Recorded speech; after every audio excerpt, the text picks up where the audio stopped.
รักที่เธอเขียนใส่ใจฉันผ่านคืนวันก็ยังฟังตรึงเสมอ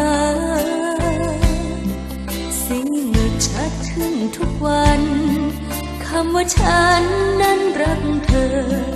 วันไหนที่ไม่ได้เจอก็คอยห่วงหาเมื่อบังเอิญเห็นเธอควงใครอีกคนใจเคยสุกล้นก็ปนเปื้อนด้วยน้ำตา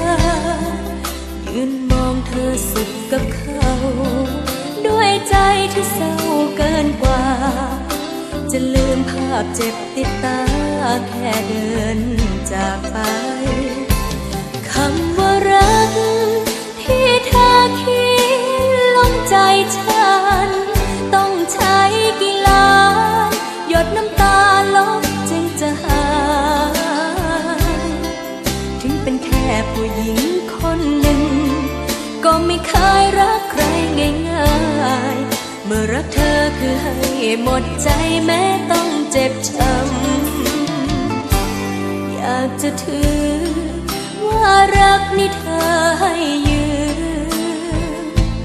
อยากจะลืมเธอไปไม่ต้องจดจำแต่ก็อยากจะลืมได้ลงใจยังคงร้องครวญเจ้าค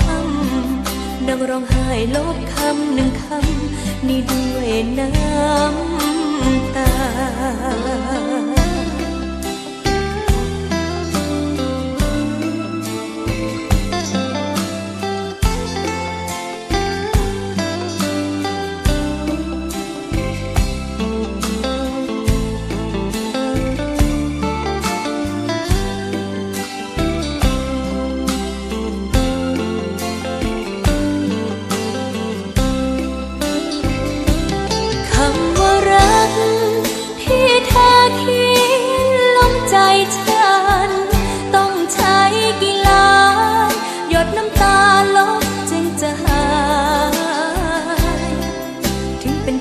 ผู้หญิงคนหนึ่ง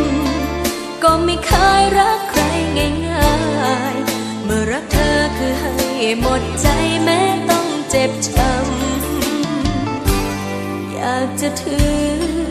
ว่ารักนี่เธอให้ยืมอยากจะลืม